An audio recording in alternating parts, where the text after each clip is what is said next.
বিসমিল্লাহির রহমানির রহিম। আজকে আমরা শতকরা অঙ্ক শুরু করব। আমি খায়রুল স্যারের বেসিক ম্যাথ বইটা ফলো করতেছি। যাদের কাছে নতুন এডিশন পুরানো এডিশন আছে আপনারা কিন্তু শতকরা অধ্যায় বের করে অঙ্কগুলো করতে পারেন, আর বই না থাকলেও সমস্যা নেই।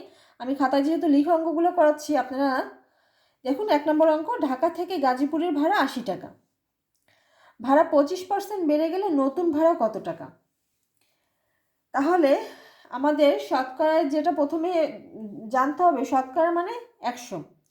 আমরা এটা 100 ধরে করবো। তাহলে দেখুন 25% বাড়ছে কততে? 100-তে। পূর্বের ভাড়া 100 টাকা হলে বর্তমানে বাড়ছে কত টাকা? 25%। তাহলে আমরা লিখতে পারি 25% বেড়ে গেলে বর্তমান ভাড়া 100 + 25 125 টাকা, আর পূর্বে ছিল 100 টাকা। তাহলে এখন আমাদের চাইছে কি, এই যে নতুন ভাড়া কত টাকা। তাহলে আমরা ঐকিক নিয়মে কিন্তু করছিলাম যে যেটা আমাদের যাবে সেটা সবার শেষে বা ডাইন সাইডে লিখবো, যে হাতের বাম সাইড এদিকে ডাইন সাইড এদিকে। তাহলে লিখলাম আমরা নতুন ভাড়া কত, এক সাইডে লিখবো। তাহলে আমাদের নতুন ভাড়া বের করতে বলছে, আমরা লিখতে পারি পূর্বের ভাড়া 100 টাকা হলে বর্তমান বা নতুন ভাড়া 125 টাকা। সবার শেষে লিখলাম এটা, যেটা চাইছে যে নতুন ভাড়া কত টাকা। তাহলে পূর্বের ভাড়া 1 টাকা হলে 125 ভাগ ডিভাইডেড 100 হবে, আর 80 টাকা হলে বেড়ে যাবে, বাড়লে গুণ। তাহলে দেখুন 125 গুণ 80 ভাগ হচ্ছে 100। তাহলে এই শূন্যটা এই শূন্য কেটে দিলাম, 2 দিয়ে 5 দিয়ে কাটলে 5 25 125, 5 দুগুণি 10, এই যে। আর 2 দিয়ে 8কে কাটলে 4 4 25 100 টাকা। তাহলে নতুন ভাড়া হবে কত? 100 টাকা। ঐকিক নিয়মে কিন্তু সুন্দর করে যে আমরা এই যে 1 আসলে এখানে 80 আসলে কখন যোগ বিয়োগ কখন গুণ আর ভাগ করতে হবে, এটা কিন্তু খুব সুন্দর করে বোঝানো হয়েছে। আচ্ছা ঠিক আছে, আমরা 2 নম্বর অঙ্কগুলো দেখি। আমরা কিন্তু প্রথমে শতকরা অঙ্কের প্রথম দিকের অঙ্কগুলো সহজ আছে, আমরা কিন্তু সব অঙ্কগুলো করে দিইনি। তারপর আপনাদের যদি আজকে ক্লাসের পর কোনো সমস্যা হয় অঙ্কগুলো করতে, তাহলে কিন্তু কমেন্ট করবেন, ইনশাল্লাহ আমি করে দেওয়ার চেষ্টা করব। 2 গোস্তের কেজি 270 টাকা। গোস্তের দাম 20% কমে গেলে বর্তমান দাম কত? দেখুন ওইখানে আমাদের 1 নম্বর অঙ্ক বলছিল 25% বেড়ে গেছে, এবার কিন্তু আমাদের কমে গেছে। তাহলে 20% কমে গেছে, কততে কমে গেছে বলুন তো? 100-তে কমে গেছে কিন্তু 20%। তাহলে লিখতে পারি পূর্বে ছিল 100 টাকা গরুর গোস্তের কেজি, আর বর্তমানে 20% কমে গেলে কত হবে? তাহলে বর্তমান দাম 100 - 20, তাহলে 80 টাকা। আচ্ছা পূর্বে ছিল 100 টাকা, বর্তমানে 20% কমে যাওয়ার দাম হবে 80 টাকা। তাহলে আমাদের চাইছে কত? বর্তমান দাম। তাহলে আমরা লিখতে পারি পূর্বের দাম 100 টাকা হলে বর্তমান 80 টাকা। তাহলে 1 টাকা হলে 270 টাকা হলে, তাহলে কাটাকাটি করলে কত আসতেছে? শূন্যগুলো কেটে দিলেই হচ্ছে। কাটাকাটি করলে আসতেছে 216 টাকা। 216ই উত্তর হবে। কমে গেলে মাইনাস, বেড়ে গেলে প্লাস।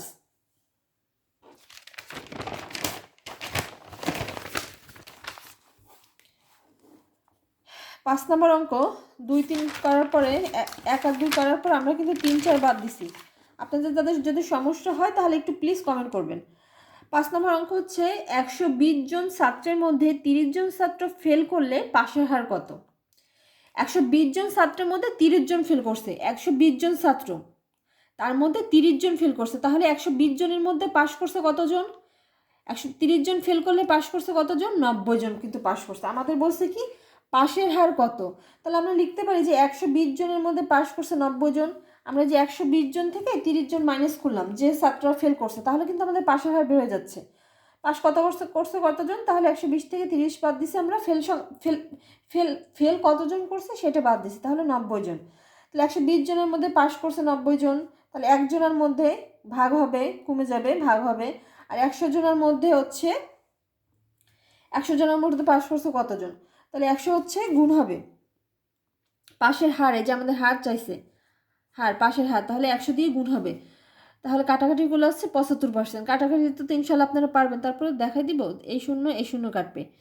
3 3 আর 9, 3 4 12, আর 4 দিয়ে 100 কাটলে 25, 4 25 100, 3 25 75, 75%। 75% হবে উত্তর। 10 নম্বর অঙ্ক, একটি পরীক্ষায় 75টি প্রশ্ন কমন ছিল। আসাদ 60টি প্রশ্নের শুদ্ধ উত্তর দিয়েছে। সে শতকরা কতটি প্রশ্নের শুদ্ধ উত্তর দিয়েছে? তাহলে আমরা দেখেন একটি পরীক্ষায় 75টি প্রশ্ন ছিল। মোট 75টি প্রশ্ন যদি হয়, 75টি প্রশ্ন ছিল, আসাদ 60টি প্রশ্নের উত্তর দিয়েছে। সে শতকরা কতটি শুদ্ধ প্রশ্নের উত্তর দিয়েছে। আমাদের ভুলের সংখ্যা বের করতে বলেনি, যেহেতু আমরা আগে কিন্তু এখানে এই যে 120 জন ছাত্রের মধ্যে 30 জন ফেল করলে পাশের হার কত, পাশের হার চাইছে, কিন্তু ফেল ছিল আমাদের 30 জন ফেল, এই কারণে কিন্তু আমরা পাসটা বের করে নিছি কতজন পাস করছে। এবার বলছে কি দেখুন, একটি প্রশ্ন ছিল কতটি 60টি শুদ্ধ প্রশ্ন ছিল, বলছে কি সে কতটি শুদ্ধ প্রশ্নের উত্তর দিয়েছে, কিন্তু আমাদের কিন্তু সাজানো রয়েছে যেভাবে সেইভাবে সাজালে হচ্ছে যে 75টি এই যে শুদ্ধ উত্তর, তাহলে আমরা এটা সবার শেষে বা ডাইন সাইডে লিখবো, লিখতে পারি যে 75টির মধ্যে প্রশ্নের মধ্যে শুদ্ধ উত্তর দিয়েছে 60টির, তাহলে একটির মধ্যে আর হচ্ছে শতকরা, সে শতকরা কতটি প্রশ্নের উত্তর দিয়েছে, এই যে শতকরা, তাহলে 100টি প্রশ্নের উত্তর দিয়েছে, তাহলে 100 গুণ হবে যে 75 ভাগ, তাহলে গুণ করলে কাটাকাটি করলে আসতেছে কত, 80% হবে উত্তর। কাটাকাটিটা ছোটো তাই আমি দেখাই দিলাম না, ঠিক আছে। আর এই জব ম্যাথ প্রস্তুতিটা হচ্ছে সবার জন্য, মানে শূন্য থেকে জব প্রস্তুতি, এই কারণে কিন্তু আমি খুঁটিনাটি একটু সব বুঝাই দেওয়ার চেষ্টা করি। অনেক যারা অ্যাডভান্স লেভেল আছেন তারা একটু বিরক্ত হতে পারেন। আচ্ছা, বিরক্ত হওয়ার কোনো কারণ নেই, ইনশাল্লাহ অঙ্ক যত দেখবেন যত করবেন তত মনে থাকবে কিন্তু বেশি। দেখুন 11 নম্বরটা অনেক পরীক্ষায় আসছে, 11 নম্বর অঙ্কটা, এখন আমি এস্টার একটু চিহ্ন দিছি। 90 কোন সংখ্যার 75%, 90 কোন সংখ্যার 75%। অঙ্কটি পড়ুন, অনেকে অঙ্কটি পড়লে একটু বুঝতে হবে কোন সংখ্যার 75%, 90, তাহলে ধরি আমাদের সংখ্যাটি জানা নেই, তাহলে ধরি সংখ্যাটি এক্স, তাহলে বলছে কি 90 কোন সংখ্যার 75%, 90 লিখলাম সমান সমান কোন সংখ্যার, এক্স সংখ্যাটা আমরা ধরছি এক্স, তাহলে 75% সংখ্যার র আছে গুণ হবে, গুণ 75% যা আছে তাই দিলাম, তাহলে 90 সমান সমান এক্স গুণ 75% মানে 100%, মানে 1/100, তাহলে লিখলাম আমরা 75 গুণ 100, তাহলে এই পাশে নিয়ে আসলাম, আমরা সংখ্যাটা স্থান পরিবর্তন করলাম, তাহলে এই পাশে 75 গুণ করলে 75 এক্সের সাথে 75 এক্স হলো, আর নিচে 100 নিচে 100 বসে সমান 90, তাহলে দেখবেন এবার আড়াআড়ি গুণ করলাম, আড়াআড়ি গুণ কি এইটার সাথে এইটা, তাহলে 100 গুণ 90, যে 90 গুণ 100, আর এই যে 75 এক্স থাকলো, এই 75 এক্স কিন্তু এই সাইডে গুণ আকারে আছে, আর এই সাইডে আসলে ভাগ হবে, তাহলে ভাগ, কাটাকাটি করলে কত হচ্ছে 120।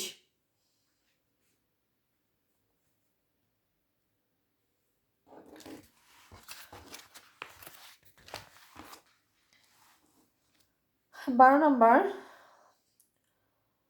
88 এর 12.5% কত।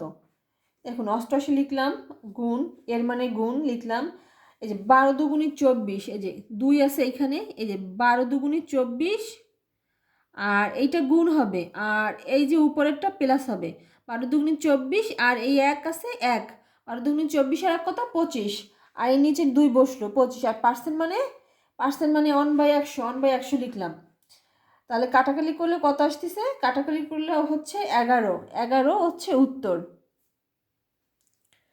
কাটাকাটিটা কি দেখাই দিচ্ছি আমি, এই যে 25 দিয়ে 100কে কাটলে 4 25 100, আর 4 দুগুণী 8, 4 দুগুণী 8, কাটলে এবার 2 দিয়ে যদি আমরা 22কে কাটি, 2 অক্ষে 2, 2 অক্ষে 2, তাহলে 11, তাহলে 11 হচ্ছে উত্তর।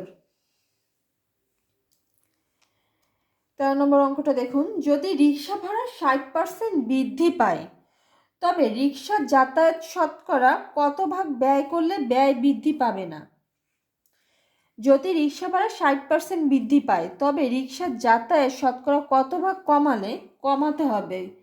কমালে ব্যয় বৃদ্ধি পাবে না। আমাদের রিক্সা ভাড়া বেড়ে গেছে 60%, এখন আমরা চিন্তা করতেছি কি ওই আগের যে টাকাটা আমরা খরচ করতাম ওই টাকাটাই খরচ করব, আমরা ওই টাকা খরচ করার মধ্যে একটু যাতায়াতটা কমাই দেব, যাতায়াত কমাই দিলে ওই টাকার মধ্যে আমরা যেতে পারবো, আগে যেটা খরচ হতো।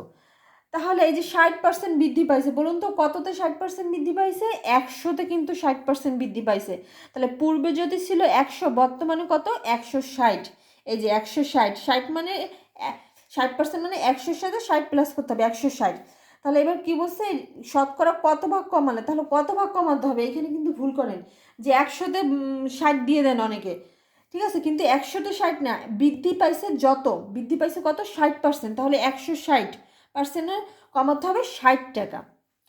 এই যে আমাদের রিকোয়ারমেন্ট চাইছে কমালে ব্যয় বৃদ্ধি পাবে না, শতকরা কত ভাগ কমালে, তাহলে কমাতে হবে, আমরা সেটা সবার শেষে লিখবো। কমাতে হবে 60 টাকা, 160-এ কমাতে হবে 60 টাকা, কারণ বলছে কি 60% বৃদ্ধি পাইলো।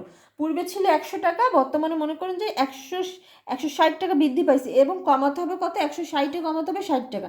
1 টাকা কমালে ভাগ হবে, আর 100 টাকায় কমালে এই যে শতকরা কত, শতকরা, তাহলে 100-তে কমাতে হবে কত, 100 গুণ, তাহলে কত হচ্ছে 37.5। আমি কাটাকাটিতে দেখাই দিচ্ছি। এই শূন্য কাটলাম, 2 দিয়ে কাটি, 3 দুগুণি 6, আর 8 দুগুণি 16। 2 দিয়ে যদি কাটি, 50 দুগুণি 100, আর 4 দুগুণি 8। 2 দিয়ে কাটলে 2 দুগুণি 4, আর 25 দুগুণি 50, তাহলে থাকতেছে কত, 3 25 75, থাকতেছে হচ্ছে 75 ভাগ হচ্ছে এই যে নিচে কিন্তু 2, তাহলে কত আসতেছে, এই দেখুন আমি এবার ভাগটাও করে দেখাই দিই। এই 7 প্রথমে আছে 7, তাহলে 3 দুগুণি 6, 1 থাকতেছে 1 5, তাহলে 7 দুগুণি 14, তাহলে 1 থাকতেছে, আমরা 1 যাচ্ছে না, তাহলে একটা শূন্য নিয়ে আসি। এবার 5 দুগুণি 10, দেখুন 10 দিয়ে কিন্তু যাচ্ছে। ঠিক আছে, আচ্ছা ঠিক আছে, আমরা 14 নম্বর অঙ্কটা একটু ঝামেলাপূর্ণ। কলার দাম 16.67% কমে যাওয়ায় 75 টাকায় আগের চেয়ে 5টি কলা পাওয়া যায়। কলার দাম এত টাকা কমে গেছে এবং 75 টাকায় আগের চেয়ে 5টি কলা বেশি পাওয়া যায়। প্রতি ডজন কলার বর্তমান দাম কত? ডজন মানে 12, হালি মানে 4, হালি 4, আর ডজন হচ্ছে 12। ঠিক আছে, এবার হচ্ছে দেখুন 75 টাকায় কিন্তু কমছে, কলার দাম এত কমে যাওয়ায় 75 টাকায়, 75 টাকায় কিন্তু কলার দাম এত কমছে, তাহলে আমরা লিখতে পারি যে 75 টাকায় কমে আমাদের প্রতি ডজন কলার দাম বের করতে বলছে, একটার দাম আমরা বা 5টার দাম। এবার লিখি যে 75 টাকায় যে কলার দাম কমছে, 5 টাকায় কয়টি কলা বেশি পাওয়া যাবে। দেখুন আমরা লিখতে পারি যে 75 টাকায় কমে 16.67 টাকা, এই যে যেটা আছে সেটা লিখলাম। 1 টাকায় কমে আর 100 টাকায় কমে, তাহলে কাটাকাটি করলে কত হচ্ছে, 12 পয়েন্ট হচ্ছে 5। তাহলে এই যে 12.5 বের হয়েছে, এইটা কিন্তু কতটা কলার দাম, এই যে 5টি কলার দাম বের হয়েছে। কিন্তু 75 টাকা আগের চেয়ে 5টি কলা বেশি পাওয়া যায়, তাহলে এই যে 75 টাকা আগের চেয়ে 5টি কলা বেশি পাওয়া যায়, তাহলে 5টি কলার বর্তমান মূল্য হচ্ছে কত, 12.5। তাহলে একটি কলার কম হবে, আর 12টির আবার বলছে কি প্রতি ডজন কলার বর্তমান দাম কত, প্রতি ডজন মানে 12টি, তাহলে 12টি কলার দাম হচ্ছে 12টি, একটি কলার দামের চেয়ে 12টি কলার দাম কিন্তু বেশি হবে, তাহলে কাটাকাটি করলে কত হচ্ছে 30 টাকা। 5 25 125, 5 5 25, আর 5 দুগুণি 10, আর এই 2 দিয়ে 12কে কাটলে 6, তাহলে 5 7 30 টাকা, 30 টাকা হচ্ছে উত্তর।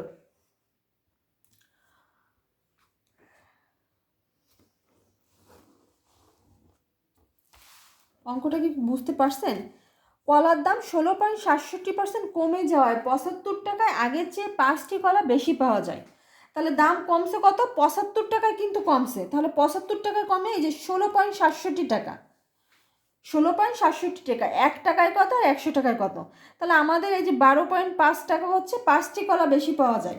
12.5 টাকা হচ্ছে 5টি কলা বেশি পাওয়া যায়, তাই আমরা লিখছি 5টি কলার দাম এত টাকা, 12.5 টাকা একটি কলার দাম, আর আমাদের রেকমেন্ডে বের করতে বলছে প্রতি ডজন কলার দাম কত, তাহলে 12টি কলার দাম কত, 30 টাকা, 30 টাকায় উত্তর হবে। আচ্ছা ঠিক আছে, নেক্সট অঙ্কে আমরা যাই। 15 নম্বর অঙ্ক হচ্ছে রহিমকে মূল বেতনের 7.5% বাড়ি ভাড়া দিতে হয়। 7.5% বাড়ি ভাড়া দিতে হয়। বাড়ি ভাড়া কাটার পর রহিম প্রতি মাসে 3,700 টাকা বেতন বাবদ পায়। তার মাসিক বেতন কত টাকা? তার মাসিক বেতন হচ্ছে কত টাকা সেটা বের করতে বলছে আমাদের। রহিমকে মূল বেতনে 7.5% বাড়ি ভাড়া দিতে হয়। মনে করেন এত টাকা বাড়ি ভাড়া দিতে হয় এবং বেতন থেকে এত % কাটার পর প্রতি মাসে সে এত টাকা, প্রতি মাসে 37,000 টাকা, 37,000 টাকা হচ্ছে 3700 বেতন টাকা পায়, টাকা বেতন বাবদ পায়। তার মাসিক বেতন কত? তাহলে দেখুন, ধরি মাসিক বেতন তো আমাদের জানা নেই, মাসিক যে মূল বেতনটা থাকে সেটা তো আমাদের জানা নেই, তাহলে আমরা ধরি মাসিক বেতন হচ্ছে X টাকা। এবার প্রশ্ন মতে কী দেওয়া যায়? প্রশ্ন মতে রহিম মূল বেতন হচ্ছে 7.5% বাড়ি ভাড়া দিতে হয়। তাহলে মূল বেতন কত? 100%। তাহলে 100% থেকে যদি 7.5% বাড়ি ভাড়া দিতে হয়, আর প্রতি মাসে এই দেখুন বাড়ি ভাড়া কাটার পর রহিম প্রতি মাসে 3700 টাকা পায়। তাহলে আমরা এই সাইডেও বাড়ি ভাড়া কাটার পর কত টাকা পায়, আর এই সাইডে বাড়ি ভাড়া কাটার পর যে বেতনের টাকা সেটা কিন্তু দেওয়া রয়েছে। তাহলে আমরা লিখতে পারি মাসিক বেতন হচ্ছে এক্স। এই এক্স থেকে হচ্ছে এক্স গুণ 100%, 100 থেকে 7.5% মাইনাস দিব, সমান 37,700। দেখুন এই যে 100 থেকে 7.5, এই দশমিকের মাইনাসটা কিন্তু অনেকে করতে পারেন না। আমি এখানে করছি, এই যে আবার করতেছি, এই যে 100 লিখলাম আমরা, এবার বলছে 7.5 লিখলাম, 7.5, এই যে পয়েন্ট আছে কিন্তু 7.5 এইভাবে লিখবেন। তাহলে এই যে একটা পয়েন্টের পরে একটা সংখ্যা লিখলাম, শূন্য দিলাম। তাহলে এই যে 5 থাকতেছে, 5 আছে কত হলে 10 হবে 5, এই দশমিক আছে দশমিক দিলাম, হাতে কিন্তু 1, 7 আর 8, 8 আছে কত হলে 10 হবে 2, হাতে আবার 1 আছে কত হলে 10 হবে 9, এই যে 92.5। আবারও বলছে 100 থেকে 7.5 মাইনাস করব, তাহলে প্রথমে 100 লিখবো আমরা, এখানে আছে 7.5, পয়েন্টের পরে সংখ্যাগুলো লিখবো, এই যে পয়েন্ট, আর এই পাশে হচ্ছে পয়েন্টের আগের, এই যে 7 লিখলাম, এবার এখানে দশমিক, এই শূন্য, এইভাবে লিখলেই হচ্ছে। তাহলে আমরা লিখি এবার, এই পাশে হচ্ছে মাসিক বেতন আমরা এক্স ধরছি, মাসিক বেতন থেকে বাড়ি ভাড়া কাটার পর তা থাকতেছে কত এত, আবার এই দেখুন বাড়ি ভাড়া কাটার পর প্রতি মাসে 3700 টাকা, দুইটা কিন্তু সমান করছি, দুইটা ব্যালেন্স, যে 100 থেকে 7.5 মাইনাস আর সমান হচ্ছে, এই যে রহিম হচ্ছে বাড়ি ভাড়া কাটার পর বেতন থেকে কত টাকা পায়, প্রতি মাসে এত টাকা বেতন বাবদ পায়। মূল বেতন থেকে বাড়ি ভাড়া কাটছে, এই যে মূল বেতন ধরছি 100 ধরেন, 100 থেকে বাড়ি ভাড়া কাটার পর মাসিক যে বেতনটা পায় সেইটা সমান এই যে বাড়ি ভাড়া কাটার পর রহিম প্রতি মাসে 3700 টাকা বেতন পায়, সেটা সমান এটা লিখছে। তাহলে এক্স গুণ 92.5%, কারণ আমাদের এটা মাইনাস খুলে আসছে যে 92.5%, এই যে পার্সেন্ট শেষে সমান 3700, আর পার্সেন্ট মানে 100 দিলাম, 92.5 ভাগ হচ্ছে 100 সমান 3700। এবার হচ্ছে আড়াআড়ি গুণ করব, বা এই যে 100 এই সাইডে আছে ভাগ আকারে, এই সাইডে আসলে গুণ আকারে, যেটা মনে করুন না কেন, আড়াআড়ি গুণ করলে কিন্তু এটার সাথে গুণ হবে। 100 এই সাইডে আছে ভাগ, এই সাইডে আসলে গুণ, এটাই ধরুন। তারপর হচ্ছে সমান 92.5, এই সাইডে ছিল উপরে, এখন এই সাইডে আসলে নিচে হয়ে যাবে।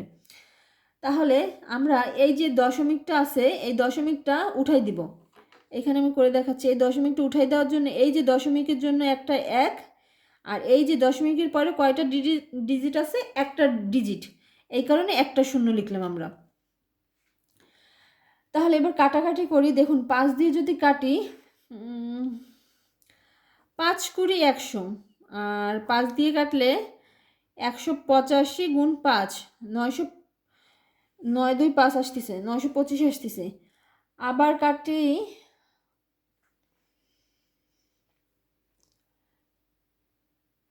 5 দিয়ে কাটি, 5 দিয়ে কাটলে 37, আর 5 দুগুণি 10, আর 37, এই দেন 37 একবার যাচ্ছে, এই দুইটা শূন্য আছে, দুইটা শূন্য বসে দিলাম, তাহলে 100 গুণ 20 গুণ 2, তাহলে আসতেছে হচ্ছে 4000 টাকা। 4000 টাকা হচ্ছে উত্তর, তার মাসিক বেতন কত? 4000 টাকা।